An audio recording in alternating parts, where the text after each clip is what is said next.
Mes chers frères et sœurs en Christ, nous continuons avec notre nouvelle série « Tout ce que Jésus-Christ a enseigné ». Tout ce que Jésus-Christ a enseigné. Aujourd'hui, nous allons voir la troisième partie, le vrai bonheur du chrétien. En quoi consiste le vrai bonheur du chrétien? Un bonheur qui est différent du standard du bonheur du monde. Parce que le monde nous a enseigné que le bonheur que nous obtenons dépend des choses matérielles, des réalisations, de ce que nous avons accompli sur terre, de ce que nous avons, de nos possessions. Cela est contraire au standard du bonheur de notre Seigneur et Sauveur Christ Jésus. Le bonheur que nous avons est différent du bonheur du monde. Donc nous allons voir en quoi consiste le vrai bonheur du chrétien. Voilà dans cette série que nous avons annoncé tout ce que Jésus a enseigné.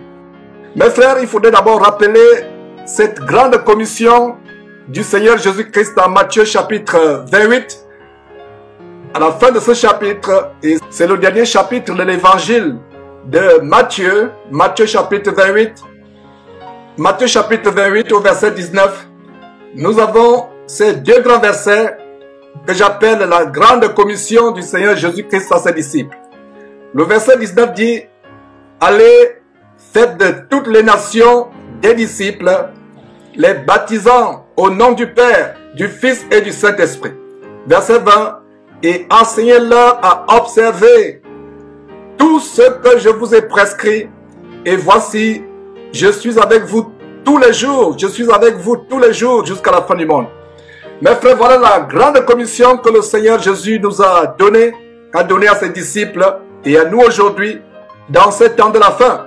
Cette commission a deux parties, comme je l'ai dit précédemment, dans les deux premières parties de cette série sur tout ce que Jésus a enseigné. Il y a deux parties dans cette commission. La première partie, c'est « Allez, faites de toutes les nations des disciples, les baptisant au nom du Père, du Fils et du Saint-Esprit. » Voilà la partie qui a été, je dirais, accomplie avec plus ou moins de succès jusqu'à ce temps dans lequel nous vivons. Les nations ont entendu la parole de Dieu. Plusieurs personnes viennent à Christ. Plusieurs personnes sont baptisées. Voilà la partie de la commission qui, je dirais, a du succès, ou du moins un succès relatif. Mais la deuxième partie, verset 20, « Enseignez-leur à observer tout ce que je vous ai prescrit. Voici, je suis avec vous tous les jours jusqu'à la fin du monde. » Voilà la partie sur laquelle le Seigneur a mis dans mon cœur de mettre l'emphase. Voilà une partie où le corps de Christ a lamentablement échoué. Tandis que la première partie, à savoir faire des nations des disciples, les baptisant au nom du Père, du Fils et du Saint-Esprit, a réussi. Il y a un échec lamentable concernant la deuxième partie. Un véritable disciple de Jésus-Christ doit être enseigné à observer tout ce que Jésus-Christ a prescrit. D'où le but de cette série. Nous avons échoué lamentablement en ce qui concerne la deuxième partie de cette commission. Toute évangélisation qui se limite à attirer les gens vers Christ, à faire des gens des disciples de Christ, en les baptisant, sans leur enseigner à observer tout ce que Jésus-Christ a prescrit, c'est une évangélisation partielle, c'est une évangélisation limitée, c'est une évangélisation qui ne produit pas ses effets. La véritable évangélisation consiste non seulement à faire des personnes, les gens, les nations, les disciples, mais une fois qu'ils sont disciples, une fois qu'ils ont été baptisés, il est question maintenant de leur enseigner tout ce que Jésus-Christ a prescrit. Tout ce que Jésus-Christ a prescrit. Et comme je le disais, nous avons à cœur de faire plus tard un tableau qui recense tout ce que Jésus-Christ a prescrit, tout ce qu'il a sorti, tout ce qu'il a enseigné directement venant de sa bouche. Et il y a des Bibles d'ailleurs qui ont les paroles de Jésus-Christ en rouge. Donc ceux qui ont de telles Bibles ont la tâche facile. Et ils pourront facilement recenser, voir tous les versets, voir toutes les paroles du Seigneur Jésus-Christ. Ils pourront facilement les retrouver toutes les paroles qui sont sorties littéralement de la bouche de notre Seigneur Jésus-Christ.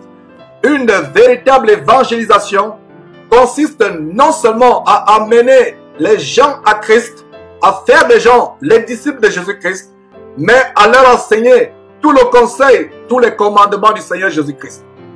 C'est lamentable comment ces églises qui ne sont que des morgues évangéliques, des salles d'attente pour l'enfer, font des disciples qui se dirigent vers l'enfer. Mes frères et sœurs, peu importe comment vous avez reçu le Seigneur, peu importe tout ce que vous avez pu accomplir dans le Seigneur, ce qui est plus important, c'est d'observer les commandements du Seigneur, Et d'ailleurs, nous avons en Matthieu chapitre 5 au verset 19, une autre recommandation du Seigneur Jésus-Christ. Qu'est-ce que le Seigneur Jésus-Christ dit dans ce verset? Celui qui supprimera l'un de ses plus petits commandements et qui enseignera aux hommes à faire de même sera appelé le plus petit dans le royaume de Dieu. Mais celui qui les observera et qui enseignera à les observer, celui-là sera appelé grand dans le royaume de Dieu. Mon frère, toi qui prêches l'évangile, toi qui es soit pasteur, évêque, évangéliste, docteur, prophète, veux-tu être grand dans le royaume de Dieu? Voilà le secret. Voilà la clé ici pour être grand dans le royaume de Dieu. Nous devons enseigner les gens à observer ce que Jésus-Christ a enseigné. Et non seulement nous enseignons les gens, nous devons nous-mêmes observer. Suivez la première partie du verset 19. Mais celui qui les observera. Nous ne pouvons pas enseigner aux gens les choses que nous-mêmes nous n'enseignons pas. Vous leur dites de ne pas mentir, vous mentez. Vous leur dites de ne pas commettre l'adultère, vous commettez l'adultère. Vous leur dites de ne pas avoir les rapports sexuels avant le mariage. Vous-même, vous avez les rapports sexuels avant le mariage. Vous leur dites de ne pas faire la faute. Vous-même, vous faites la faute. Voilà, mes frères et sœurs, voilà la bonne façon de faire les disciples. Nous observons d'abord ce que le Seigneur Jésus-Christ a observé, même jusqu'au plus petit commandement. Nous observons d'abord nous-mêmes. Ensuite, nous enseignons les autres à observer. Et si nous le faisons en tant que prédicateurs de l'évangile, la Bible déclare, et la bouche du Seigneur Jésus-Christ, au verset 19, nous serons appelés grands dans le royaume des cieux, pas grands sur la terre. Contrairement à cet évangile diabolique de la prospérité, du kingdom now, du royaume maintenant, qui vous amène à être grand sur terre, à vous élever sur terre, la véritable grandeur est à venir. C'est celle qui sera au ciel. Voilà la véritable grandeur. Et pour avoir cette grandeur dans le ciel, dans le royaume des cieux à venir, nous devons faire deux choses. D'abord, observer nous-mêmes jusqu'au plus petit commandement de ce que le Seigneur Jésus-Christ a enseigné, a prescrit. Et ensuite, enseigner aux autres. Voilà la bonne manière de faire des disciples.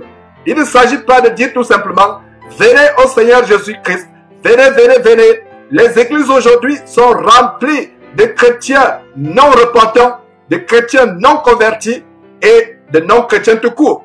Parce qu'un véritable chrétien, c'est celui qui est venu à Jésus-Christ en passant par la repentance, en produisant, comme Jean-Baptiste disait, les fruits dignes de la repentance. Voilà un véritable disciple qui observe les commandements du Seigneur Jésus-Christ jour après jour. Qui observe les commandements du Seigneur Jésus-Christ jour après jour. Ou qui s'attelle à les observer. Qui s'efforce à les observer en demandant à Dieu la grâce chaque jour d'observer ses commandements. Voilà comment nous produisons les disciples. Et comment, mes frères et sœurs, pouvons-nous enseigner les disciples à observer les commandements du Seigneur Jésus-Christ si on ne les connaît pas? Donc voilà pourquoi nous avons commencé cette série, à mener les chrétiens à être de véritables disciples en observant, c'est-à-dire en appliquant chaque jour, jour après jour, les commandements du Seigneur. Et pour les appliquer, pour les observer, vous devez d'abord les connaître. Alors aujourd'hui, mes frères, nous allons voir dans ce chapitre 5 quelques prescriptions du Seigneur, quelques recommandations du Seigneur. Comment avoir le bonheur? Comment avoir le vrai bonheur? Un bonheur qui n'a rien à voir avec le bonheur sur terre. Le bonheur sur terre, il y a cet évangile pervers de la prospérité qui enseigne des doctrines de démons, qui enseigne des choses pernicieuses, telles qu'il faut s'aimer votre argent pour recevoir plus, pour avoir la santé, la guérison. Tout se limite aux choses matérielles. Voilà ce que le monde nous a appris. Romains chapitre 12, verset 2, dit que nous ne devons plus vivre selon le siècle présent, mais que nous devons être transformés par le renouvellement de notre intelligence, afin que nous discernions quelle est la volonté de Dieu, que nous serons transformés, le renouvellement de l'intelligence. Il y a quelqu'un qui posait une question en commentaire au bas d'une des vidéos que nous avons postées. Qu'est-ce que c'est le renouvellement? Renouveler, dans renouvellement, nous avons renouveau, nous avons quelque chose de nouveau. Le monde nous a façonnés depuis notre naissance jusqu'à présent avec son moule. Le monde a façonné notre intelligence, notre façon de voir les choses, notre façon de penser, d'agir, de réagir. Alors il est question aujourd'hui, une fois que nous sommes en Christ, d'avoir une nouvelle intelligence. Donc dans renouveler, nous avons renouveau. Et dans renouveau, nous avons nouveau. Le renouvellement de l'intelligence suppose que nous avons une intelligence nouvelle qui est saturée par la parole de Dieu, par les commandements de Dieu. Nous ne vivons plus selon le siècle présent. Nous ne vivons plus selon les standards de ce monde. Et selon ce monde, pour être heureux, il faut avoir des richesses, il faut avoir un bon boulot, une belle famille, il faut avoir une vie pépère, une vie où vous n'êtes pas persécuté, vous n'avez pas d'ennemis, vous n'êtes pas attaqué, vous ne souffrez pas pour l'évangile. Ça, ce n'est pas le standard de Jésus-Christ. Nous voyons aujourd'hui, dans cette troisième partie de cette série, sur tout ce que Jésus a enseigné, nous allons voir quel est le vrai bonheur du chrétien. Donc, pour cela, nous allons nous limiter aujourd'hui à quelques versets du chapitre 5 de Matthieu, ce grand évangile, cet évangile merveilleux que Matthieu, inspiré par Dieu, nous a apporté. Alors, nous voyons au verset 1, je vais lire du verset 1 jusqu'au verset 12. Alors, le verset 1 commence par ceci. Voyons la foule, Jésus monta sur la montagne et après qu'il se fut assis, ses disciples s'approchèrent de lui. Verset 2. Et ayant ouvert la bouche, il les enseigna et dit. Il y a une première remarque à ce niveau avant de continuer la lecture. Que Jésus n'a pas enseigné la foule. Beaucoup de personnes croient que ce que Jésus a dit, ce grand sermon sur la montagne, en Matthieu chapitre 5, Matthieu chapitre 6, Matthieu chapitre 7, parce que le grand sermon de Jésus-Christ sur la montagne s'étale sur 3 chapitres. Matthieu chapitre 5, Matthieu chapitre 6, Matthieu chapitre 7. Et voilà un bon condensé de toutes les prescriptions de Jésus-Christ, de tout ce que Jésus-Christ a enseigné, de tout ce que Jésus-Christ a recommandé. Voilà un bon condensé, voilà un bon sommaire. Mes frères et sœurs, si vous voulez savoir véritablement la crème de ce que Jésus-Christ a enseigné à ses disciples, lisez ces 3 chapitres. Et je vous recommanderais même de lire ces 3 chapitres, ne serait-ce qu'une fois par mois. Pourquoi pas 2 fois par mois? Pourquoi pas 1 fois par semaine? Outre les autres livres de la Bible que vous lisez, les autres évangiles, les autres livres de l'Ancien Testament, les autres livres du Nouveau Testament, concentrez-vous, mes frères et sœurs, à mémoriser ces paroles qui sont sorties directement de la bouche de Jésus-Christ. Alors, il faut remarquer quelque chose. Ce n'est pas à la foule que Jésus enseignait. Jésus a vu la foule. Il est monté sur la montagne. Et après qu'il se fut assis au verset 1, ses disciples s'approchèrent de lui. Qui s'approchait de lui? Il a dit ses disciples. Verset 2. Puis ayant ouvert la bouche, il les enseigna. Il les enseigna. Les émis pour qui? Les émis pour disciples, mes frères et sœurs. Quand vous lisez la Bible, vous devez même faire appel aux règles de logique grammaticale pour bien comprendre la parole de Dieu. Nous voyons ici, au verset 2, puis ayant ouvert la bouche, il, Jésus-Christ, les enseigna, les émis pour qui? Les émis pour disciples. Donc mes frères, tout ce que nous allons voir, du verset 3 au verset 11 ou au verset 12, cela s'adresse aux disciples. Cela ne s'adresse pas au monde entier. Le monde entier ne peut pas comprendre le standard d'être heureux, le standard du bonheur du chrétien qui ne dépend pas des possessions matérielles, des biens de la terre, mais le bonheur qui dépend de ce que nous allons voir. Alors, verset 3, heureux les pauvres en esprit, car le royaume des cieux est à eux. Verset 4, heureux les affligés, car ils seront consolés. Heureux les débonnaires, car ils hériteront la terre. Verset 6, heureux ceux qui ont faim et soif, heureux ceux qui ont faim et soif de la justice, car ils seront rassasiés. Verset 7, heureux les miséricordieux, car ils obtiendront miséricorde. Verset 8, heureux ceux qui ont le cœur pur, car ils verront Dieu. Verset 9, heureux ceux qui procurent la paix, car ils seront appelés fils de Dieu. Verset 10, heureux ceux qui sont persécutés pour la justice, car le royaume des cieux est à eux. Heureux, verset 11, heureux serez-vous lorsqu'on vous outragera, qu'on vous persécutera et qu'on dira faussement de vous toutes sortes de mal, à cause de moi, c'est-à-dire à cause de Jésus. Verset 12, réjouissez-vous et soyez dans l'allégresse, parce que votre récompense sera grande dans les cieux, car c'est ainsi qu'on a persécuté les prophètes qui ont été avant vous. Voilà donc mes frères et sœurs, les versets qui font l'objet de cette troisième partie de la nouvelle série, tout ce que Jésus-Christ a enseigné. On va revenir point par point sur ces versets, bien les disséquer, bien les analyser pour votre compréhension spirituelle. Et qu'est-ce que nous pouvons voir? Une première remarque, mes frères, c'est que le mot heureux apparaît 9 fois. 9 fois le Seigneur Jésus parle du mot heureux. 9 fois. Verset 3, heureux les pauvres en esprit. Verset 4, heureux les affligés. Verset 5, heureux les débonnaires.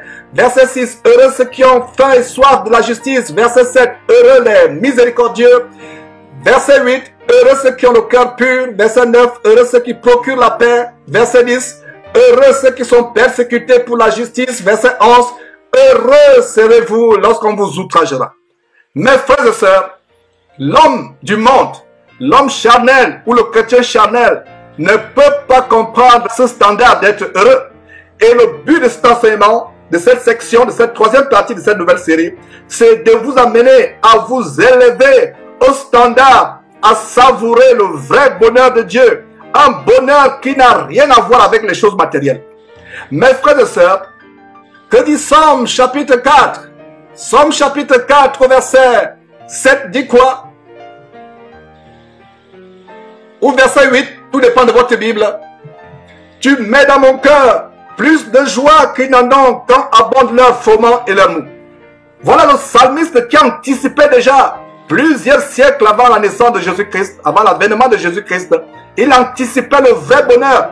Regardez comment nous pouvons avoir la joie, plus de joie que n'en ont les hommes riches. Et d'ailleurs, plaise à Dieu, nous verrons ce grand enseignement sur pourquoi Dieu permet que les méchants prospèrent et que les vrais chrétiens justes, pieux, le croyants, souffrent ou soient malheureux.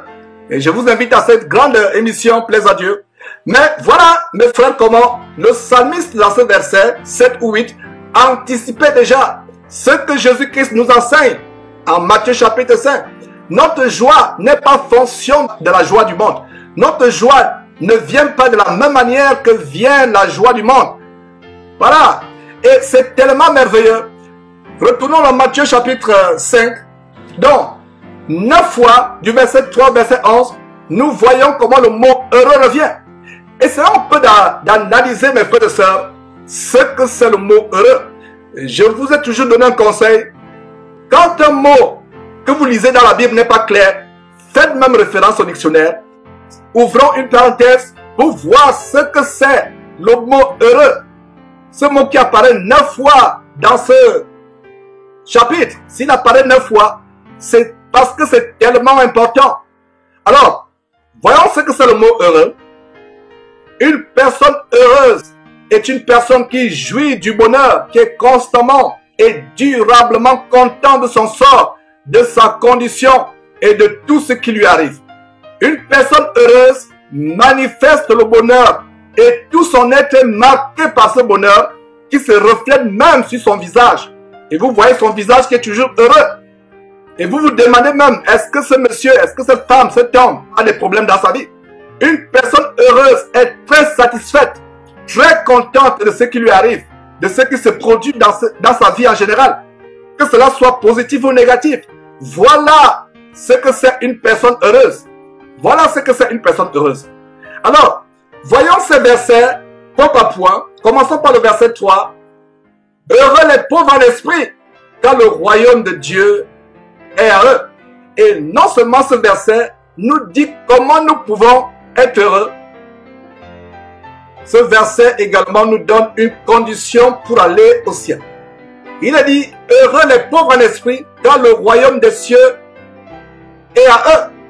Et un détail à comprendre ici, c'est les pauvres en esprit. Qu'est-ce qu'un pauvre en esprit? Aujourd'hui, la société nous a habitués à l'élévation, et une manière d'avoir cette élévation, c'est d'avoir des bagages académiques assez élevés, c'est d'avoir des diplômes. Et vous ne pouvez pas véritablement aller à Dieu avec votre bagage intellectuel. C'est pour cela qu'il est difficile pour un agrégé en philosophie ou en droit de devenir un véritable chrétien. Parce que leur raisonnement, leur grand savoir fait obstacle à la compréhension de la parole de Dieu. C'est pour cela que dans 2 Corinthiens chapitre 10 verset 5, nous renversons les raisonnements et toute hauteur qui se lève contre la connaissance de Dieu et nous amenons toute pensée captive à l'obéissance de Christ. 2 Corinthiens chapitre 10 verset 5, nous renversons les raisonnements et toute hauteur qui se lève contre la connaissance de Dieu et nous amenons toute pensée captive à l'obéissance de Christ.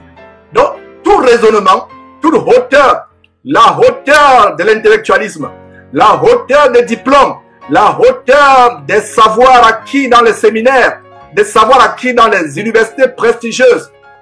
Voilà une hauteur, voilà des murailles qui se lèvent jusqu'au ciel pour nous bloquer l'entrée dans le royaume de Dieu. Les pauvres en esprit, c'est des personnes qui sont analphabètes, qui sont illettrées selon ce monde.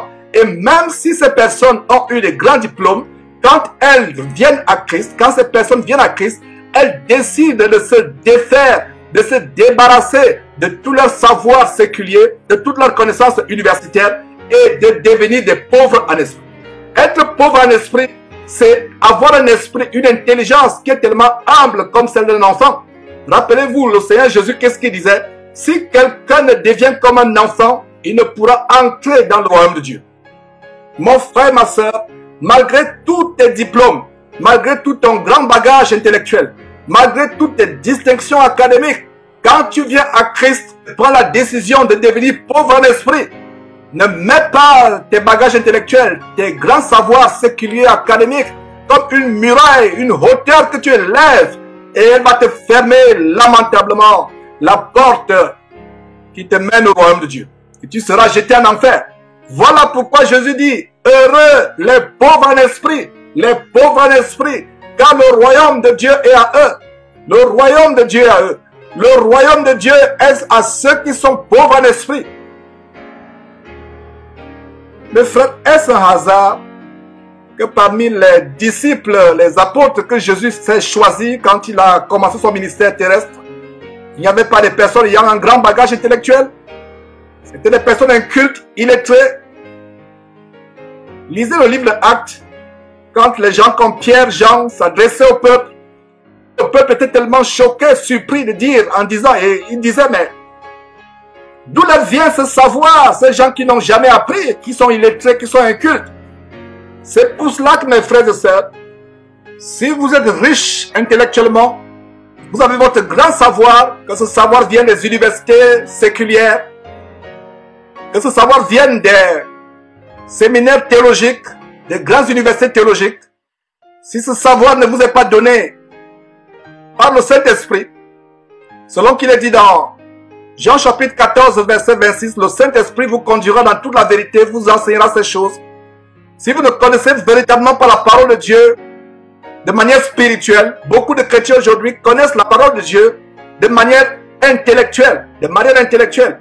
C'est pour cela que la plupart de ces pasteurs que nous dénonçons, qui sont sortis des grandes universités théologiques, comme l'université franc-maçonnique de Oral Roberts à Oklahoma, Tulsa, Oklahoma, ils ne connaissent rien de Dieu. Dieu ne les connaît pas. Ils ne connaissent rien de Dieu. L'homme animal ne connaît pas les choses de l'Esprit de Dieu parce que c'est une folie pour lui. Nous voyons un exemple d'un homme qui n'était pas pauvre en esprit. Il était plutôt riche en esprit, tellement versé dans la loi de Moïse, élevé selon les connaissances théologiques séculières. Alors en Jean chapitre 3, pour voir cela, voilà un homme et vous allez voir que cet homme, malgré son grand savoir, ne connaissait pas des choses spirituelles que Jésus venait annoncer. Alors nous voyons, mais il y eut un homme d'entre les pharisiens nommé Nicodème, un chef des Juifs, qui vint lui auprès de Jésus de nuit et lui dit, Rabbi, nous savons que tu es un docteur venu de Dieu, car personne ne peut faire ces miracles que tu fais si Dieu n'est avec lui. Jésus lui répondit, en vérité, je te le dis, si un homme ne naît de nouveau, il ne peut voir le royaume de Dieu. Encore une autre condition pour voir le royaume de Dieu. Jésus dit en Matthieu chapitre 5, que nous avons lu tout à l'heure, verset 3, heureux les pauvres en esprit, car le royaume de Dieu est en eux. Et à Nicodème, il dit, si un homme ne naît de nouveau, il ne peut voir le royaume de Dieu. Verset 4, Nicodème, cet homme tellement instruit, riche en esprit, contrairement au standard de Jésus-Christ d'être pauvre en esprit, cet homme était riche en esprit.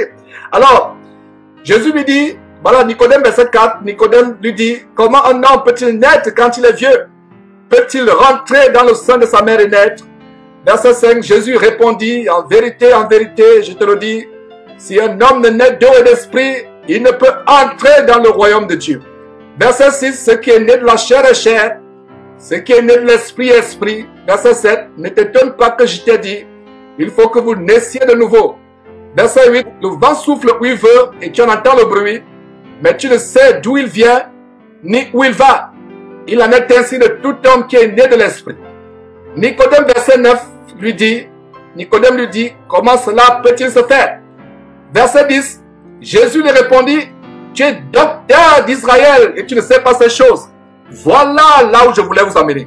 Voilà un homme qui n'était pas pauvre en esprit, qui était plutôt riche en esprit. Il avait un doctorat, mais ne savait pas les choses pourtant spirituellement élémentaires que Jésus-Christ lui annonçait. Voilà comment l'intellectualisme, le bagage intellectuel élevé, les grandes distinctions académiques bloquent la connaissance de la parole de Dieu. Mes frères et sœurs, l'homme animal ne connaît pas les choses de l'Esprit de Dieu parce que c'est spirituellement qu'on en juge. C'est pour cela que 2 Corinthiens chapitre 10 verset 5 dit, nous renversons les raisonnements et toute hauteur qui se lève contre la connaissance de Dieu et nous amenons toute pensée captive à l'obéissance de Christ. Voilà un homme qui avait toute la connaissance de toute la loi de Moïse, les grands prophètes l'avaient étudié. Il était riche en esprit, mais il ne connaissait pas des choses élémentaires. Voilà, mes frères et sœurs, c'est pour cela que le Seigneur Jésus dit, heureux les pauvres en esprit, car le royaume de Dieu est à eux. Mes frères et sœurs, un dernier détail dans ce verset, avant qu'on continue avec le verset 4. Le Seigneur Jésus dit, heureux les pauvres en esprit. Quel est le contraire de heureux? Le contraire de heureux, c'est malheureux. Les gens du monde pensent qu'avec les diplômes académiques, le doctorat, on va avoir une vie heureuse. On va être heureux. Cela est contraire à la parole de Dieu. Mes frères, c'est pas mauvais de faire des grandes études, d'avoir un doctorat, une agrégation. Mais ce qui est important, c'est qu'avec votre agrégation, avec votre doctorat, votre maîtrise, prenez la résolution de demeurer pauvre en esprit afin que la parole de Dieu puisse pénétrer votre intelligence, remplacer ce que le monde vous a enseigné et ainsi vous amener au royaume de Dieu. Autant il est difficile pour un riche d'entrer dans le royaume de Dieu, autant il est difficile pour quelqu'un qui est tellement riche en esprit, qui a tellement des bagages intellectuels et qui se lève lui-même dans sa tête, qui s'enorgueillit, qui se vante, qui pense qu'il est quelque chose avec son savoir, avec ses diplômes. et qui produit la vantardise, l'orgueil, l'élévation, voilà, ça ferme la porte au royaume de Dieu. Non seulement ça ferme la porte au royaume de Dieu, ça vous rend misérable. Alors quelqu'un va dire, mais Georges, comment peut-on être misérable avec des grands diplômes, en augmentant son savoir, en augmentant ses connaissances? Allons dans Ecclésiaste. Voyons ce qu'Ecclésiaste dit. Et pour la petite histoire, Ecclésiaste, c'est le roi Salomon. Et le roi Salomon, c'est quelqu'un à qui Dieu a donné une intelligence que aucun homme sur terre, jusqu'à ses contemporains, ne pouvait avoir une telle intelligence. Et mon opinion est même que, en dehors de Jésus-Christ, qui est issu selon la chair, de Salomon, qui est le descendant de Salomon selon la chair, mon opinion personnelle est que, en dehors de Jésus-Christ, il n'y a pas eu sur la terre quelqu'un qui ait un grand savoir séculier humain, un savoir du monde, que celui de Salomon. Quelqu'un qui était élevé en sagesse. Dieu avait exaucé sa prière, sa demande à savoir être intelligent, avoir la sagesse. Alors, que dit Salomon? Allons au verset 17. Salomon dit ceci, quand vous voyez l'Ecclésiaste dans la Bible, ça fait référence au roi Salomon. Alors, Salomon dit ceci, verset 17. J'ai appliqué mon cœur à connaître la sagesse et à connaître la sottise et la folie. Regardez comment il a appliqué son cœur à acquérir les connaissances, à être instruit, à acquérir le savoir et aussi à connaître la sottise et la folie. Le verset continue en disant, j'ai compris que cela aussi c'est la poursuite du vent. Il a compris que c'est la poursuite du vent. Mais ce n'est pas la raison pour laquelle j'ai voulu qu'on lise Ecclésiaste chapitre 1. Ce qui est important, c'est car avec beaucoup de sagesse, on a beaucoup de chagrin. Et celui qui augmente sa science, augmente sa douleur. Que la parole de Dieu est merveilleuse. Regardez comment Ecclésiaste confirme ce que son descendant dans la chair, plus tard Jésus-Christ devait dire. Il confirme. Jésus dit dans Matthieu chapitre 5 verset 3, heureux les pauvres en esprit. Donc le contraire de heureux les pauvres en esprit, c'est malheureux les riches en esprit. Ceux qui ont un grand savoir, qui ont augmenté leur science, leur connaissance, leur savoir, au point de les élever comme une muraille qui se lève jusqu'au ciel. Car avec beaucoup de sagesse, verset 18, Ecclésiaste chapitre 1 verset 18, car avec beaucoup de sagesse, on a beaucoup de chagrin. Et celui qui augmente sa science, augmente sa douleur. Et quand il y a la douleur, vous ne pouvez pas être heureux. Mes frères et sœurs, est-ce que vous comprenez comment le standard de bonheur de Jésus-Christ est contraire au standard du monde? Heureux les pauvres en esprit, car le royaume des cieux est à eux. Pour le monde, pour être heureux, avoir le bonheur, une bonne position sociale, il faut avoir un grand bagage intellectuel. Cela n'est pas mauvais. Ce sera mauvais si, avec votre bagage intellectuel, vous n'amenez pas votre intelligence à devenir véritablement pauvre en esprit pour pouvoir recevoir l'infinie grandeur de la parole de Dieu afin d'avoir accès au royaume des cieux. Verset 4. Heureux les affligés, car ils seront consolés. Mes frères, voilà quelque chose qui est contraire à ce que le monde enseigne. La logique du Seigneur Jésus-Christ est contraire à la logique du monde. Comment peut-on être heureux en étant affligé? Comment peut-on être heureux? Mais le Seigneur Jésus dit, vous êtes dans l'affliction, vous serez heureux. C'est pour cela que mes frères, nous devons arriver à ce standard où nous offrons à Dieu des sacrifices de louange. Un sacrifice, c'est ce qui fait mal. Un sacrifice de louange suppose que malgré l'affliction, malgré la persécution, malgré la douleur que vous traversez, vous ouvrez la bouche, vous offrez des louanges à Dieu au milieu de la douleur, malgré les larmes qui ruissellent sur vos joues. Vous offrez à Dieu un sacrifice de louange. Heureux les affligés, mes frères et sœurs. Heureux, il n'est pas dit malheureux les affligés. Le monde vous enseigne que quand vous êtes affligé, vous êtes un malheureux, vous êtes misérable. Mais le Seigneur Jésus-Christ enseigne le contraire. Heureux les affligés. Mes frères et sœurs, gardez à l'esprit que nous sommes toujours en train de voir comment observer ce que Jésus-Christ a prescrit. Et le verset 4 Matthieu chapitre 5 dit, heureux les affligés, car ils seront consolés.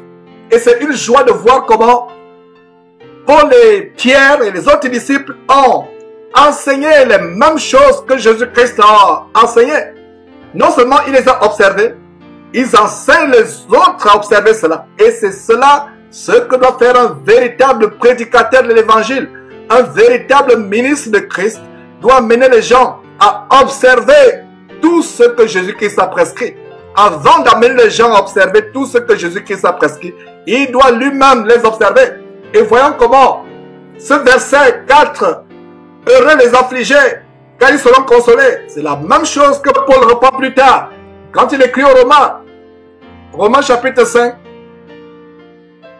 que dit le verset 3 plus tôt, bien plus, nous nous glorifions même des afflictions, sachant que l'affliction produit la persévérance. Voilà le standard de Jésus-Christ. Voilà comment l'apôtre Paul, écrivant aux Romains, reprend ce que le Seigneur Jésus-Christ a enseigné. À savoir que nous nous glorifions même des afflictions. Heureux les affligés. On ne peut pas se glorifier dans ce qui fait notre douleur. On ne peut pas se glorifier dans ce qui fait notre misère. On ne peut pas se glorifier dans ce qui cause notre tribulation. Heureux les affligés. Et c'est la même chose que Paul dit en Romains chapitre 5, verset 3. Bien plus, nous nous glorifions même des afflictions, sachant que l'affliction produit la persévérance. La persévérance, la victoire dans l'épreuve. Et cette victoire, c'est l'espérance. En fin de compte, il y a cette victoire qui est notre entrée dans le royaume merveilleux, glorieux, prestigieux de notre Seigneur et Sauveur Christ Jésus, le royaume de son Père. Voilà comment nous nous glorifions même dans les afflictions. Vous voyez comment l'apôtre Paul enseigne exactement ce que Jésus-Christ a prescrit. Et nous allons voir qu'il a observé cela. Et non seulement Paul, Jacques aussi. Qu'est-ce que Jacques dit? Jacques chapitre 1, le frère du Seigneur selon la chair, et en même temps un grand serviteur de Dieu et du Seigneur Jésus-Christ. Qu'est-ce qu'il dit en Jacques chapitre 1, verset 2? Mes frères, regardez comme un sujet de joie complète les diverses épreuves auxquelles vous pouvez être exposés.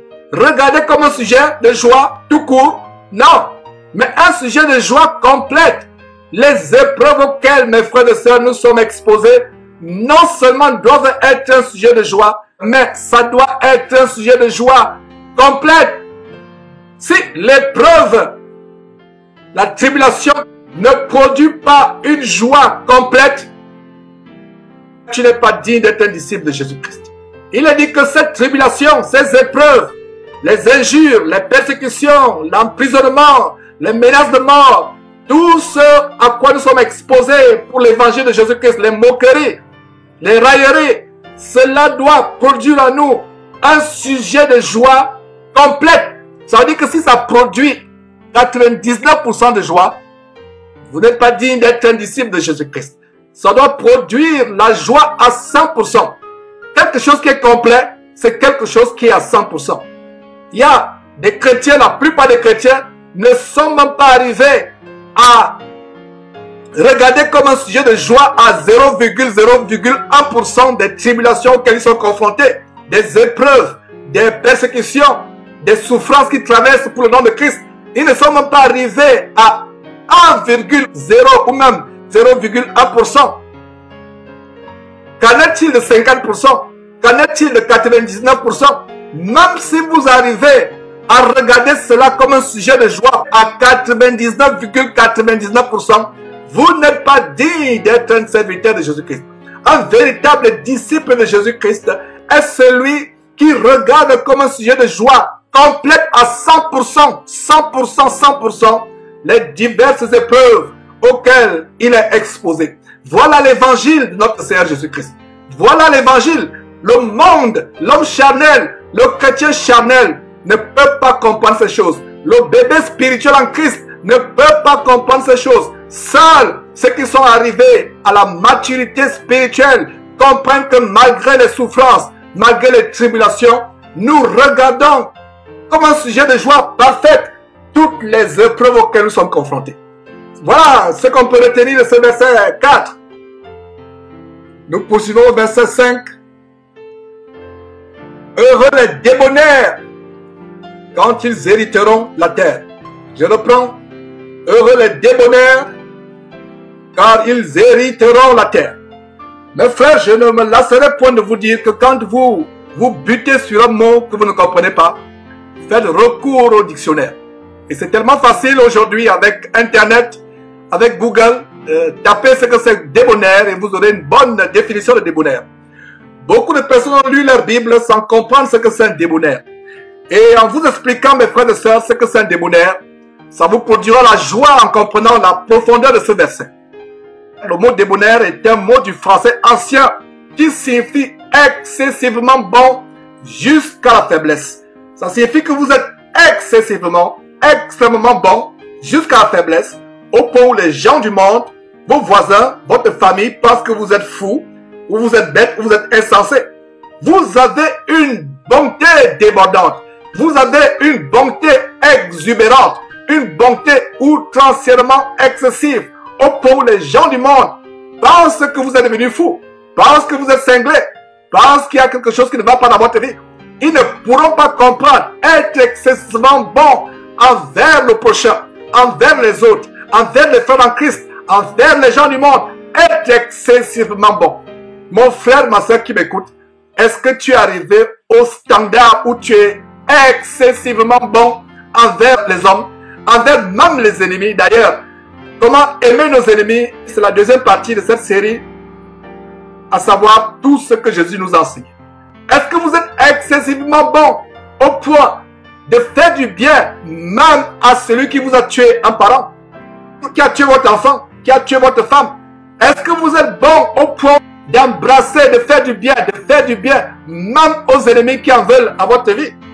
Nous avons un détail de quelqu'un dans la Bible qui était tellement débonnaire. C'est pour cela que la Bible l'appelle l'homme selon le cœur de Dieu, le roi David.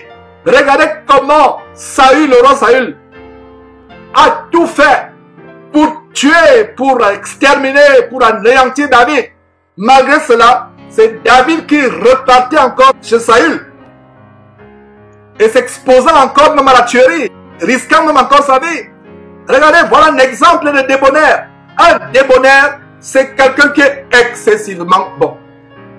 En partageant cette série, mes frères et sœurs, sur tout ce que Jésus nous a enseigné, je me rends compte à quel point il est difficile d'entrer dans le royaume de Dieu.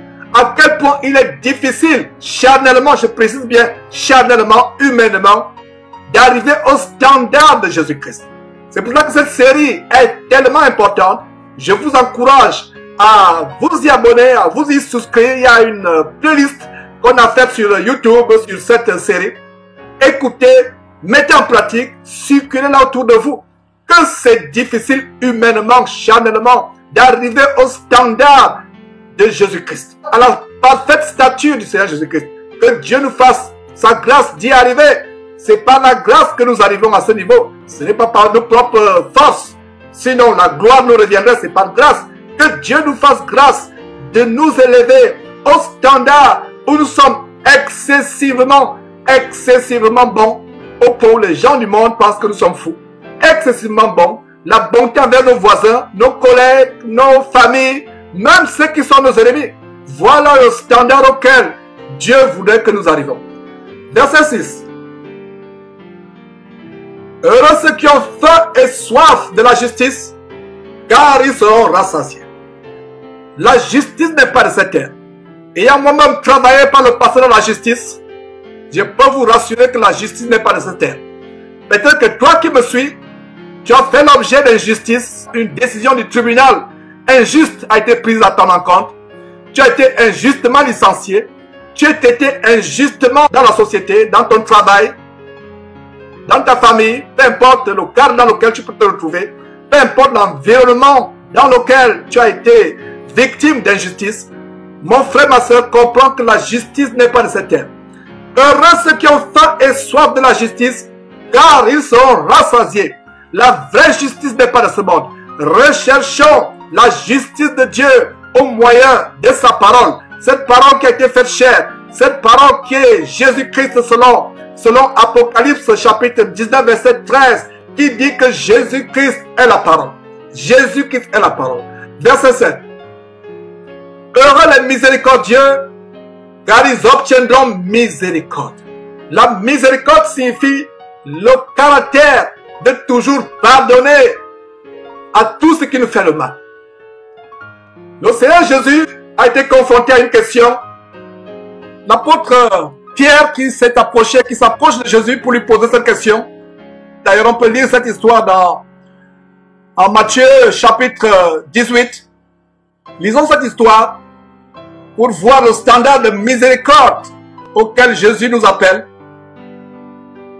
Et on voit à partir du verset 21. Alors Pierre s'approcha de lui, c'est-à-dire du Seigneur Jésus, et lui dit, Seigneur, combien de fois pardonnerai-je à mon frère lorsqu'il péchera contre moi? Sera-ce jusqu'à 7 fois? Pierre savait qu'il fallait pardonner jusqu'à 7 fois. Et c'est d'ailleurs une bonne chose que Pierre sache qu'il faut pardonner 7 fois. Pierre voulait avoir la confirmation qu'il faut pardonner jusqu'à 7 fois. Mais regardez comment Pierre sera ébranlé, affligé de ce que ce n'est pas seulement 7 fois. Pierre savait qu'au moins, il faut pardonner jusqu'à 7 fois. Mais mon frère, ma soeur, combien sont ceux parmi nous qui savent qu'il faut même pardonner ne serait-ce qu'une fois ou 2 fois? Nos cœurs sont remplis de rancœur, d'aigreur, de manque de pardon, de ressentiment à l'égard des autres. Au moins, Pierre savait qu'il fallait pardonner jusqu'à 7 fois. Mais la plupart d'entre nous n'arrivent même pas à pardonner ne serait-ce qu'une fois. Regardez ce que Jésus-Christ a accompli pour nous sur la croix, son grand sacrifice. Nous qui étions pécheurs, même les péchés dont nous avons hérité de nos ancêtres, de nos parents, il les a lavés par son sang précieux qui a coulé sur la croix. Nous devons pardonner comme Dieu nous a pardonné en Christ Jésus. Alors Pierre s'approche de Jésus, lui dit, Seigneur, combien de fois pardonnerai-je à mon frère? Notez très bien qu'il a dit mon frère. Il n'a même pas dit mon ennemi. Même nos ennemis, nous devons leur pardonner. Mais ici, il a dit mon frère. Que de ressentiment parmi les frères dans les églises, dans les assemblées chrétiennes. De jalousie, de concurrence, de ressentiment, d'envie. Seigneur, combien de fois pardonnerai-je à mon frère lorsqu'il péchera contre moi? Sera 7 fois. Verset 22, Jésus lui dit, je ne te dis pas jusqu'à 7 fois, mais jusqu'à 70 fois 7 fois. Ce qui signifie 77 fois 7 fois. Très rapidement, prenez votre calculatrice, ou si vous êtes fort en calcul mental, calculez 77 fois 7. Bien-aimés frères et sœurs en Christ, 70 multiplié par 7, ça fait 490 fois. Savez-vous quelqu'un qui a péché contre son frère 490 fois? Ma compréhension de ce verset, c'est qu'il faut toujours pardonner. Parce que je ne sais pas si quelqu'un a péché contre son frère jusqu'à 490 fois. Jésus savait que ce serait impossible de pécher contre quelqu'un 490 fois. Connaissez une personne qui a péché contre vous 490 fois? Donnez-moi le nom de cette personne. Ce que je comprends ici, Jésus voulait leur enseigner qu'il faut toujours pardonner. Il faut toujours pardonner. Ce n'est pas une fois, 2 fois, 3 fois, 4 fois, 10 fois, 20 fois, 30 fois. C'est jusqu'à 70 fois, 7 fois. En d'autres termes, c'est constamment. Constamment. Mes frères et sœurs, voilà le standard de pardonner. Nous pardonnons constamment, constamment. D'ailleurs, Luc reprend la même histoire en Luc chapitre 17. Luc chapitre 17, verset 3. Prenez garde à vous-même. Si ton frère a péché, reprends-le et s'il se repent, pardonne-lui. Verset 4. Et s'il a péché contre toi 7 fois dans un jour, et que 7 fois il revient à toi, disant, je me repens, tu lui pardonneras. Voilà. Et s'il a péché contre toi 7 fois dans un jour, et que 7 fois il revient à toi, disant, je me repens, tu lui pardonneras. Regardez ce que les apôtres disent au verset 5. Les apôtres disent au Seigneur, augmente la foi. Mes frères, pouvoir pardonner à un frère constamment, qui vient dans un seul jour pécher 7 fois contre vous et même plus, cela demande la foi. Et si nous avons du mal à pardonner, même aux gens qui nous ont fait les pires forfaits, les pires tourments, qui nous ont causé les torts les plus inimaginables qui soient, nous devons pardonner. Nous devons demander à Dieu, oh Seigneur, Dieu au nom de Jésus-Christ, augmente-nous la foi, afin que nous puissions avoir ce cœur de bonté, qui puisse pardonner, qui puisse exercer la miséricorde. Revenons dans Matthieu chapitre 5, verset 7. Heureux les miséricordieux, car ils obtiendront miséricorde. Verset 8, toujours Matthieu chapitre 5, qui fait l'objet de notre troisième partie sur la nouvelle série. Tout ce que Jésus-Christ a enseigné et comment manifester le bonheur, et c'est ça le sujet d'aujourd'hui, le vrai bonheur des véritables enfants de Dieu. Verset 8, Matthieu chapitre 5, verset 8. Heureux ceux qui ont le cœur pur, car ils verront Dieu. Mes frères, dans cette grande émission, intitulée 12 révélations extraordinaires au sujet du ciel ou du paradis que tout chrétien doit savoir, nous vous montrions la beauté du ciel, la pureté du ciel, et nous démontrions dans cette émission comment aucune impureté ne peut être tolérée. Même la moindre once, la moindre poussière d'impureté, même la moindre poussière microscopique, presque invisible à l'œil nu, d'impureté ne peut être tolérée au ciel. Heureux ceux qui ont le cœur pur. Ma soeur, mon frère, voilà une condition pour entrer dans cet endroit extrêmement, excessivement, outrancièrement beau, le ciel au paradis, avoir le cœur pur. Est-ce que ton cœur est dépouillé de toute impureté? Est-ce que ton cœur est dépouillé de l'envie, de la jalousie, de la rancœur, du ressentiment, du manque de pardon? Est-ce que ton cœur est dépouillé des impuretés venant des pensées, les pensées d'adultère, les pensées de fornication, les pensées de haine, de vol? Est-ce que ton cœur est dépouillé de ces pensées?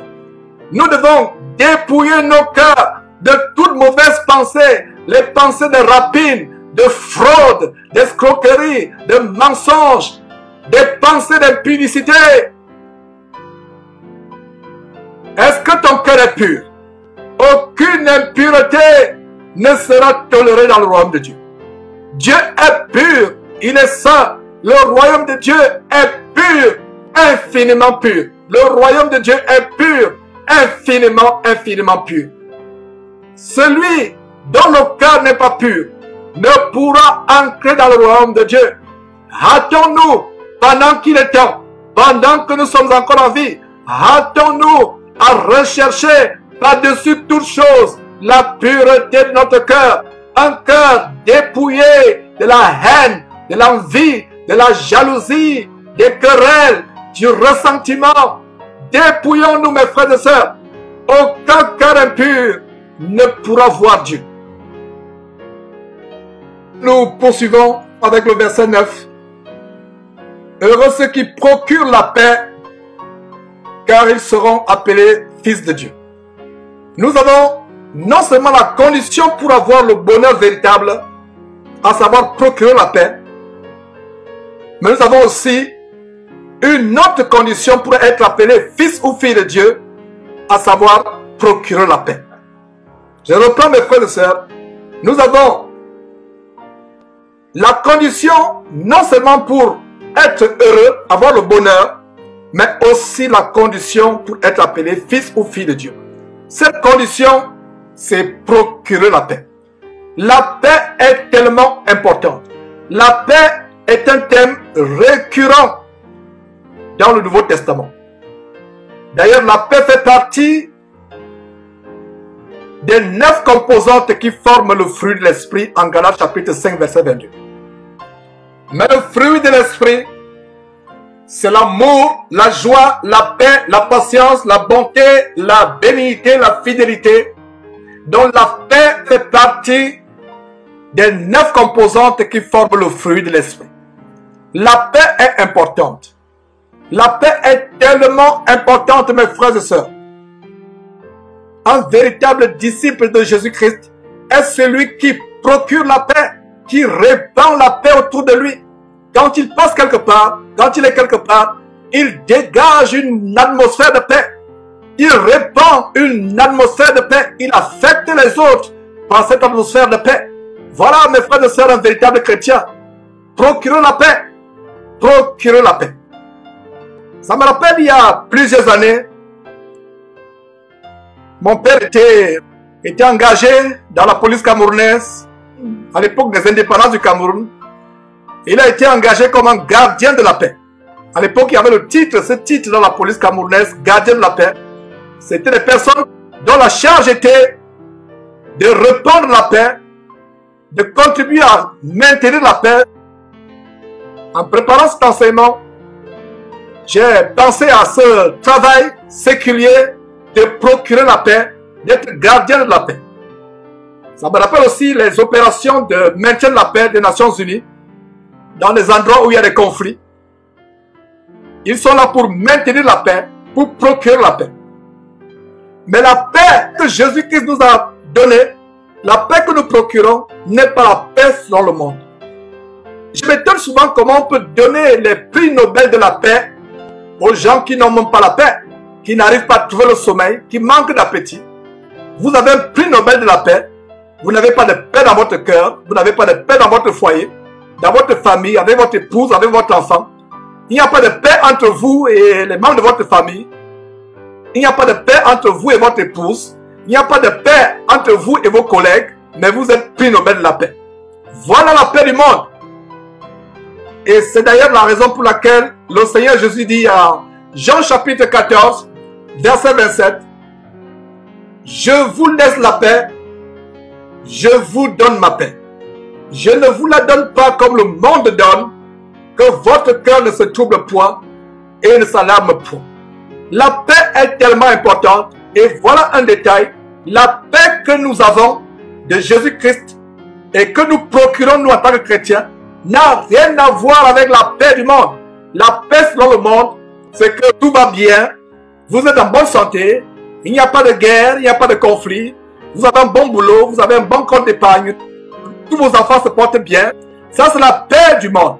La paix selon Dieu, c'est une paix, c'est une quiétude, c'est une tranquillité, même au milieu des bombes, qu'elles soient physiques, qu'elles soient spirituelles, que vos ennemis vous lancent.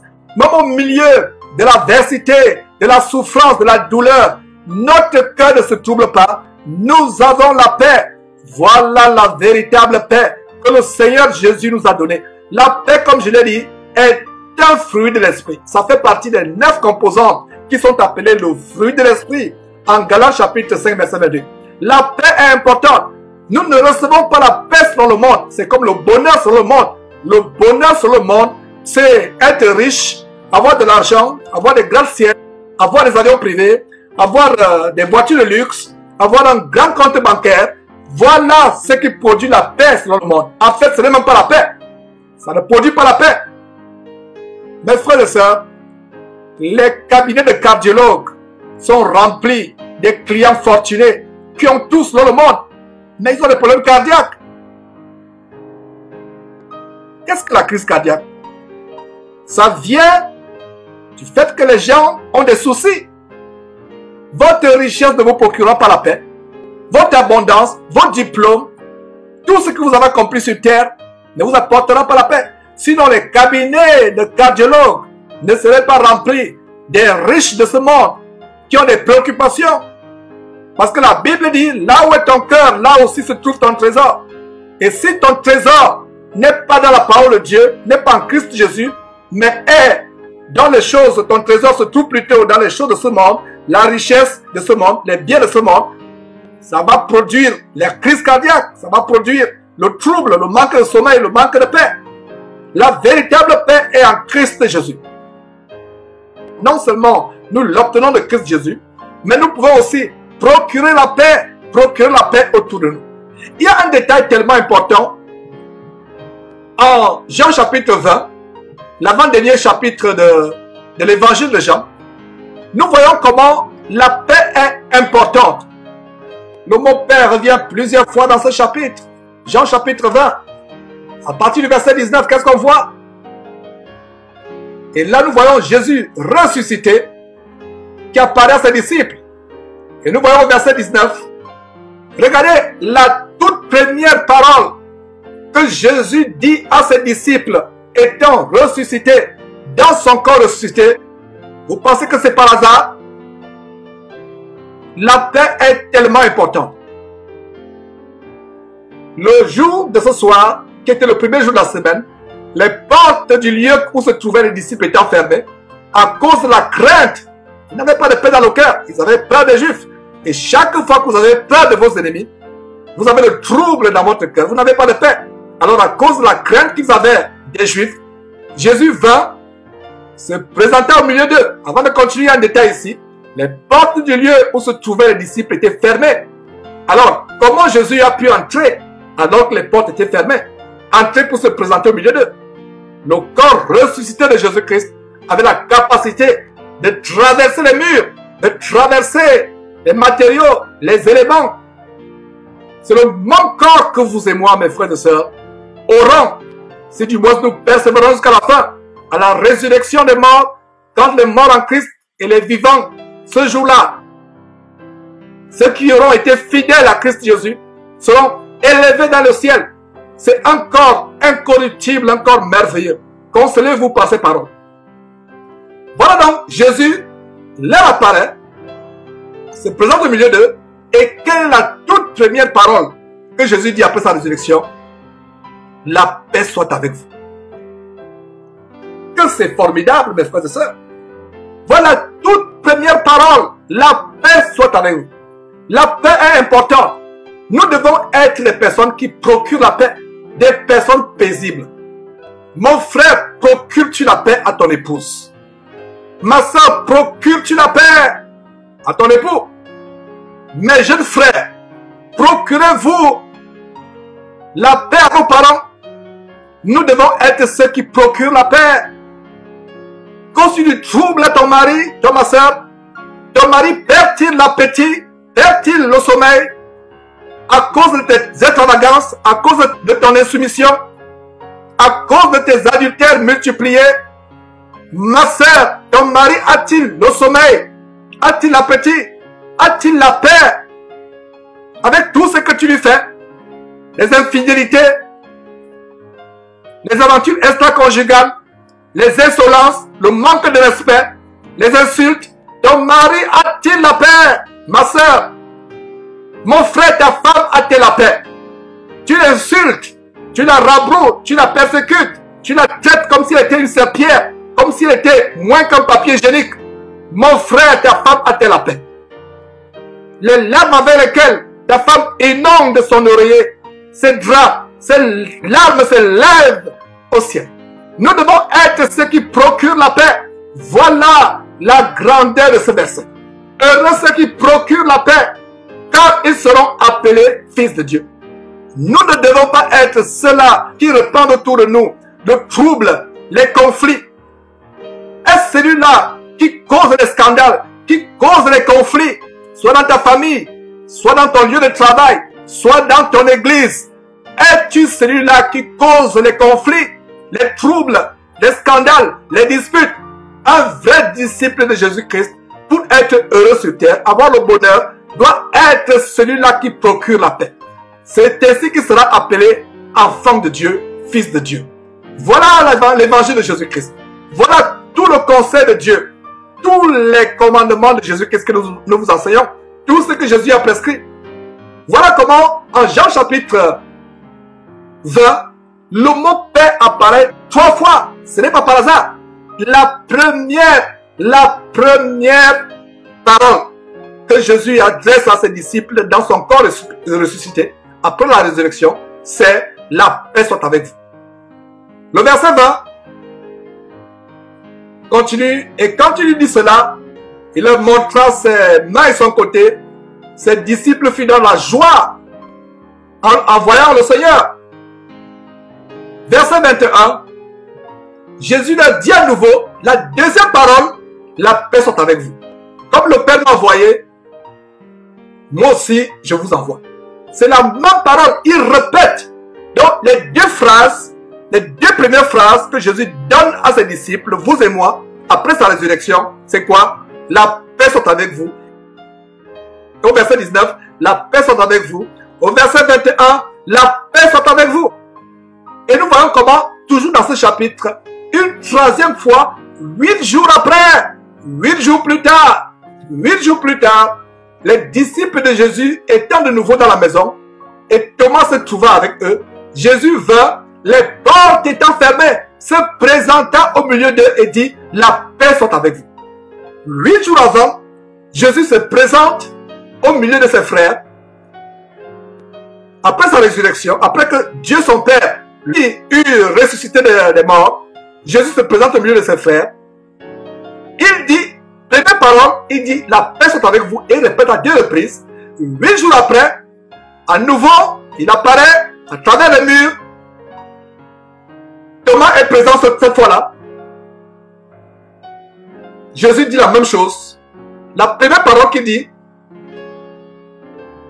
la paix soit avec vous. La paix est tellement importante. La paix est tellement importante, mes frères et sœurs. Nous devons procurer la paix. Si toi, jeune frère en Christ, tu causes des soucis à ta mère, à ton père, au point où ils peuvent même avoir la crise cardiaque, parce que tu dilapides leur argent, parce que tu passes le temps à, au lieu de faire les études, tu passes le temps à forniquer à gauche à droite, t'amouracher à gauche à droite avec les prostituées, tu auras des comptes à rendre à Dieu. Nous devons être ceux-là qui procurent la paix. Tu ne peux pas dire que tu es fils ou fille de Dieu si tu n'es pas celui par qui les gens reçoivent la paix. Nous les chrétiens, nous devons être ceux-là qui procurent la paix. Dès que quelqu'un est en contact avec nous, dès que nous ouvrons la bouche, même par notre comportement, la personne est envahie par une atmosphère de paix. Nous sommes les procureurs de paix. Voilà un rôle du chrétien, pouvoir procurer la paix à toute personne que nous rencontrons. À toute personne que nous rencontrons. Nous devons être ceux-là qui consolent les autres. Donc si toi, jeune frère, tu as connu l'évangile de Christ et tu es dans une famille où tes parents n'ont pas connu l'évangile, tu dois être celui-là qui donne la paix, qui procure la paix à tes parents. Si toi, ma soeur, tu as connu l'évangile, au lieu de continuer à être celui-là qui cause le trouble à ton mari, tu dois être celle-là par qui ton mari connaîtra la paix véritable. Le contraire de paix, c'est le trouble. C'est pour cela que Jésus pouvait leur dire que votre cœur ne se trouble pas, croyez en moi. La paix est importante. C'est le thème récurrent du Nouveau Testament. On voit par exemple Paul écrivant aux Philippiens, Philippiens chapitre 4, verset 7. Et la paix de Dieu, qui surpasse toute intelligence, gardera vos cœurs et vos pensées en Jésus-Christ. Colossiens chapitre 3, 15. Et que la paix de Christ, à laquelle vous avez été appelés, pour former un seul corps, règne dans vos cœurs et soyez reconnaissants. Et soyez reconnaissants. Mes frères, nous devons être en paix les uns avec les autres. Non seulement nous devons procurer la paix, nous devons être en paix les uns envers les autres. Voilà un commandement du Seigneur. Voilà un commandement du Seigneur. Dans Romains chapitre 12, au verset 18, s'il est possible, autant que cela dépend de vous, soyez en paix avec tous les hommes. Soyons en paix avec tous les hommes, autant que cela dépend de nous. Soyons en paix avec tous les hommes. Mon frère, ma soeur, tu ne dois pas avoir les ennemis, autant que cela dépend de toi. Sois débonnaire, c'est-à-dire sois excessivement, exagérément bon, même avec tes ennemis, au point où les gens du monde vont encore te critiquer en disant que tu es tellement fou. Comment tu peux être aussi bon? Soyons en paix avec tous les hommes. Soyons en paix. Voilà l'évangile véritable du Seigneur Jésus-Christ. S'il est possible, autant que cela dépend de vous, soyez en paix envers tous les hommes. Il y a un bonus à ce niveau. Verset 19. Ne vous vengez pas vous-même. Ne me pas dire ne vous vengez pas. La Bible dit, ne vous vengez point. J'ai toujours dit qu'il y a une différence entre pas et point. Quand il n'y a pas, c'est qu'il y a possibilité même d'avoir des exceptions. Mais quand il y a point, il n'y a pas d'exception un tant soit peu. Verset 19. Ne vous vengez point vous-même. Bien-aimés, mais laissez agir la colère. Car il est écrit, à moi la vengeance, à moi la rétribution, dit le Seigneur. Verset 20, mais si ton ennemi a faim, donne-lui à manger. S'il a soif, donne-lui à boire, car en agissant ainsi, ce sont des charbons ardents que tu amasseras sur sa tête. Voilà un verset qui a fait l'objet de la deuxième partie de cette merveilleuse série sur tout ce que Jésus a enseigné. Et la deuxième partie, nous enseignons comment aimer nos ennemis. Voilà un verset que nous avons mentionné, verset 21. Ne te laisse pas vaincre par le mal, mais surmonte le mal par le bien. Nous devons être ceux-là qui procurent la paix. Et nous ne pouvons pas être les procureurs de paix si nous ne sommes pas en paix les uns envers les autres. La paix est une condition essentielle pour être véritablement enfant de Dieu. Nous devons rechercher la paix. Et nous pouvons voir cela en Romains, chapitre 14. Romains, chapitre 14, verset 19. Ainsi donc, recherchons ce qui contribue à la paix et à l'édification mutuelle. Recherchons ce qui contribue à la paix. Nous devons être les procureurs de paix. D'ailleurs, dans ce chapitre 5 de Matthieu, là où nous sommes actuellement, Matthieu chapitre 5, qu'est-ce que nous voyons? Une condition avant de présenter ton offrande à Dieu. Voilà ce que le Seigneur Jésus recommande. Verset 23. Si donc tu présentes ton offrande à l'autel et que là tu te souviennes que ton frère a quelque chose contre toi. Verset 24. Laisse là ton offrande devant l'autel et va d'abord te réconcilier avec ton frère, puis viens présenter ton offrande. Voilà quelques détails tellement importants sur comment nous devons procurer la paix. Nous poursuivons avec le verset 10. Heureux ceux qui sont persécutés pour la justice, car le royaume des cieux est à eux.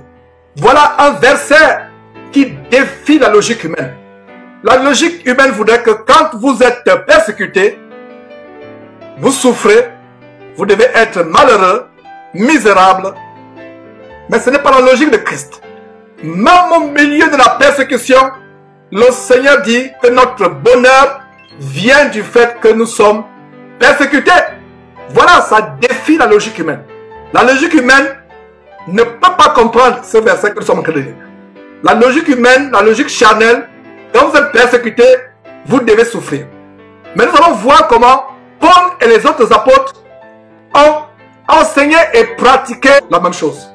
Ils ont enseigné et pratiqué la même chose. C'est pour ça que Paul pouvait dire dans Philippiens chapitre 4, réjouissez-vous dans le Seigneur. Je le répète, réjouissez-vous.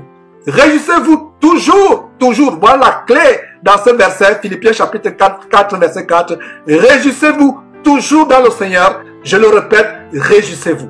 Et plus tard, écrivant aux Thessaloniciens, le même apôtre Paul dit aux Thessaloniciens, 1 Thessaloniciens chapitre 5, verset 16, soyez toujours joyeux.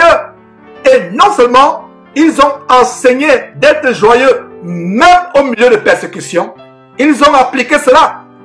C'est pour cela que cette grande commission du Seigneur Jésus-Christ, en Matthieu chapitre 28, verset 20, nous devons enseigner aux gens comment observer ce que Jésus-Christ a prescrit. Et sur la base de Matthieu chapitre 5, verset 19, avant de leur enseigner à observer ce que Jésus a prescrit, nous devons nous-mêmes commencer par observer. Nous voyons comment l'apôtre Paul reprend les paroles de Jésus-Christ, enseigne aux gens à les observer, à être joyeux même au milieu des afflictions, des tribulations. Et on voit comment le même apôtre Paul dit en Romains chapitre 5, bien plus, nous nous glorifions même des afflictions, sachant que l'affliction produit la persévérance. Voyons si l'apôtre Paul qui a enseigné ces choses ne les a pas appliquées. Mes frères, il y a une merveilleuse histoire dans Actes chapitre 16 et vous allez voir comment Paul et Silas et les autres se réjouissaient malgré la persécution dont ils étaient victimes. Et en Actes chapitre 16, lisez cette histoire, mes frères et sœurs. On peut voir, à partir du verset 16, comment Paul et d'autres disciples se rendaient à un lieu de prière. Une servante qui avait un esprit de Python et qui, en devinant, procurait un grand profit à ses maîtres, vint au-devant d'eux et s'est mis à les suivre. Elle criait, ces hommes sont les serviteurs du Dieu très haut. Ils vous annoncent la voie du salut. Paul ne s'est pas empressé, ne s'est pas réjoui de ce que cette femme faisait leur publicité. Il a discerné que cette femme parlait inspirée par un esprit de Python. Si cette femme faisait la même chose aujourd'hui, beaucoup de pasteurs que nous dénonçons la recruteraient comme directrice de communication. Si cette femme revenait aujourd'hui faire la même chose, la plupart des pasteurs d'Imovor que nous dénonçons la recruteraient comme leur directrice de communication. Mais Paul ne s'est pas laissé duper. Paul a discerné que malgré cette publicité que cette femme leur faisait, il y avait un esprit de divination derrière. Alors, dans ce chapitre, Actes chapitre 16, verset 17, il s'est mis à les suivre. Elle criait, ces hommes sont les serviteurs du Dieu très haut et ils vous annoncent la voie du salut. Elle fit cela pendant plusieurs jours, après quoi Paul, fatigué, se retourna et dit à l'esprit de Python. Notez très bien que Paul n'a pas dit à la femme, mais il a dit à l'esprit de Python, je t'ordonne au nom de Jésus-Christ de sortir d'elle. Et l'esprit de Python sortit à l'heure même. Les maîtres de la servante, voyant disparaître l'espoir de leur gain, se saisirent de Paul et de Silas et les traînèrent sur la place publique devant les magistrats. Ils les présentèrent aux prêteurs en disant, ces hommes troublent notre ville. Ce sont des juifs qui annoncent des coutumes qu'il ne nous est permis ni de recevoir ni de suivre, à nous qui sommes romains. La foule se souleva contre eux et les prêteurs ayant fait arracher leurs vêtements, ordonnèrent qu'on les bâtit, qu'on bâtit Paul et les autres disciples de verges. Après qu'on les eut chargés de coups, ils les jetèrent en prison, et plus précisément, ils jetèrent Paul et Silas en prison, en recommandant aux geôliers de les garder sûrement. Verset 24, Actes chapitre 16, lisez cela par vous-même, mes frères. Le geôlier ayant reçu cet ordre, les jetant dans la prison intérieure, c'est-à-dire la prison de la prison. Donc ils étaient dans la prison de la prison et leur mit les cèpes aux pieds. Est-ce que Pierre et Silas se sont mis à pleurer? Est-ce que Pierre et Silas se sont mis à gémir, à se lamenter, à se chamailler contre Dieu en disant, voilà Dieu, regarde tout ce que nous subissons. Regarde comment nous souffrons. Non. Le verset 25 de Actes chapitre 16 dit, vers le milieu de la nuit, Paul et Silas prièrent et chantaient les louanges de Dieu. Voilà un exemple de sacrifice de louange. Un sacrifice fait mal. Un sacrifice n'est pas facile. Un sacrifice, c'est ce que vous offrez à Dieu au milieu de la souffrance, au milieu de la douleur. Chaque fois que vous lisez dans la Bible, offrez les sacrifices de louange à Dieu. Voilà un exemple. Voilà une parfaite illustration d'offrir les sacrifices de louange à Dieu. Donc, ils chantaient, ils ne pleuraient pas, ils ne pleurnichaient pas, ils ne gémissaient pas, ils ne se lamentaient pas. Vers le milieu de la nuit, Paul et Silas priaient et chantaient les louanges de Dieu et les prisonniers les attendaient. Verset 26, tout à coup, il se fit un grand tremblement de terre, en sorte que les fondements de la prison furent ébranlés au même instant. Toutes les portes s'ouvrirent et les liens de tous les prisonniers furent rompus. Toutes les portes s'ouvrirent et les liens de tous les prisonniers qui les entendaient chanter, furent rompus. Voilà comment et pourquoi le Seigneur Jésus-Christ dit, heureux ceux qui sont persécutés pour la justice, car le royaume des cieux est à eux. Verset 11. Heureux serez-vous lorsqu'on vous outragera, lorsqu'on vous persécutera et qu'on dira faussement de vous toutes sortes de mal à cause de moi. Voilà comment Paul ne se limitait pas seulement à enseigner les disciples à observer ce que son maître, notre maître Jésus, avait prêché, à savoir être heureux malgré les persécutions et les afflictions. Mais lui-même, il pratiquait cela comme on vient de voir dans cette merveilleuse histoire d'Actes chapitre 16. C'est donc la raison pour laquelle Paul peut dire en Romains chapitre 5 verset 3, bien plus, nous nous glorifions même des afflictions, sachant que l'affliction produit la persévérance. Voilà donc comment en Actes chapitre 16, au verset 25, Paul et Silas se glorifiaient même des afflictions. Même des afflictions. Cela défie la logique humaine. Cela défie la logique humaine, mes frères et sœurs. On a non seulement l'exemple de Paul, mais nous avons aussi l'exemple de Pierre et les autres apôtres qui, à Actes chapitre 5, furent battus de verges pour avoir fait des miracles au nom de Jésus-Christ et pour avoir prêché la bonne nouvelle de l'évangile de Jésus-Christ. On peut voir au verset 41 de Actes chapitre 5 comment les apôtres Pierre et les autres se retiraient du Sanhédrin, joyeux d'avoir été jugés dignes de subir les outrages pour le nom de Jésus-Christ. Joyeux! Voilà de quoi Jésus parlait.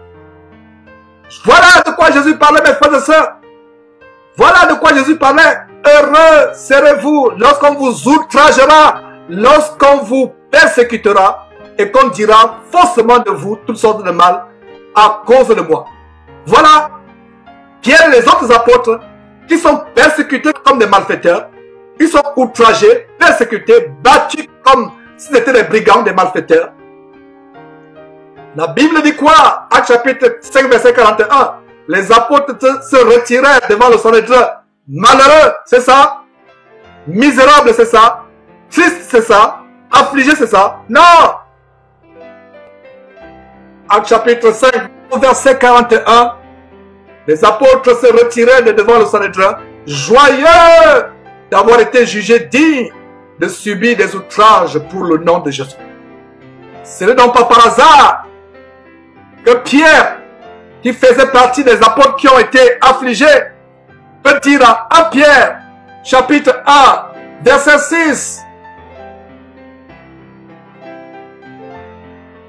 C'est là ce qui fait votre joie, quoique maintenant, puisqu'il le faut, vous soyez attristés pour un peu de temps par diverses épreuves. Voilà! Regardez comment la parole de Dieu s'ajuste comme les maillons d'une chaîne. Jésus recommande d'être heureux, d'être joyeux. Il dit que vous serez joyeux quand on vous outragera. On vous battra de verges. Et voilà un exemple comment les apôtres, Pierre et les autres, se retirent devant le Sanhédrin, joyeux d'avoir été jugés, dignes de subir des outrages pour le nom de Jésus. C'est une joie, c'est un honneur. Mon frère, ma soeur, si tu souffres pour le nom de Jésus-Christ, comprends à partir d'aujourd'hui que c'est un honneur. C'est un honneur de souffrir. Donc, ne sois plus affligé quand on t'insulte, quand on te calomnie, quand on dit toutes sortes de mauvaises choses. Voilà, il a fait ceci, il a fait cela, c'est un criminel, c'est un voleur, c'est un bandit, c'est un hérétique, c'est un franc-maçon. Il détourne beaucoup de personnes de la foi. C'est un impudique. On dit toutes sortes de mauvaises choses de vous. Peu importe ce que les hommes pensent de vous. Même si les 6 milliards de personnes de la terre disent de vous que vous êtes mauvais, que vous êtes un méchant, un criminel, un impudique, un voleur, un bandit. Souciez-vous de ce que Dieu dit. Heureux serez-vous lorsqu'on vous outragera, lorsqu'on vous persécutera et qu'on dira faussement de vous toutes sortes de mal à cause de moi Jésus. C'est la même chose que Pierre plus tard écrit après avoir lui-même observé ces choses. 1 Pierre chapitre 1 verset 6. C'est là ce qui fait votre joie, quoique maintenant, puisqu'il le faut, vous soyez attristés pour un peu de temps par diverses épreuves. Verset 7. Afin que l'épreuve de votre foi, plus précieuse que l'or périssable, que cependant est éprouvée par le feu, ait pour résultat la louange, la gloire et l'honneur lorsque Jésus-Christ apparaîtra. Voilà ce vers quoi nous languissons, le retour glorieux de Jésus-Christ. La Bible ne dit-elle pas que mieux vaut la fin d'une chose que le commencement. Quand Jésus-Christ reviendra et que nous serons avec lui dans les cieux, on ira à sa rencontre dans les cieux et que nous serons transformés, ayant un corps qui a revêtu la gloire, la brillance, la scintillance, l'immortalité. Nous ne penserons plus à toutes les flagellations, à toutes les bastonnades, à tous les emprisonnements, que nous avons subis pour le nom de Jésus-Christ. Mes frères et sœurs, c'est cela la parole de Dieu. Et Jacques était certainement parmi les gens qui avaient été battus par les chefs des Juifs et qui étaient joyeux d'avoir été jugés dignes de subir des outrages pour le nom de Jésus-Christ. Jacques était certainement parmi eux. Et voyons ce que ce Jacques dit, plus tard écrivant, rappelant aux gens à observer les choses que Jésus-Christ a prescrites, à savoir, soyons heureux, même au milieu des outrages et des persécutions. Lui-même a été persécuté, et voyons ce qu'il dit plus tard. On a cité ce verset, on le cite à nouveau. Jacques chapitre 1, verset 2. Mes frères, regardez comme un sujet de joie complète les diverses épreuves auxquelles vous pouvez être exposés. Verset 3. Sachant que l'épreuve de votre foi produit la patience. Mes frères, c'était un plaisir de vous partager cet enseignement sur le vrai bonheur, non selon le monde, mais le vrai bonheur selon Dieu. Voilà mes frères, c'est avec ces mots que nous concluons la troisième partie de cette merveilleuse série, tout ce que Jésus-Christ a enseigné. Et nous reviendrons, plaise à Dieu, dans quelques jours avec la quatrième partie, selon que le Saint-Esprit lui-même nous en inspirera. Ne manquez pas de vous abonner à notre chaîne YouTube Jésus-Christ TV, en cliquant sur le bouton s'abonner, juste au bas de la fenêtre de cette vidéo. Ainsi, vous recevrez automatiquement nos nouvelles vidéos, et vous ne raterez aucune. Vous connaîtrez la vérité, et la vérité vous affranchira. Jean 8, 32.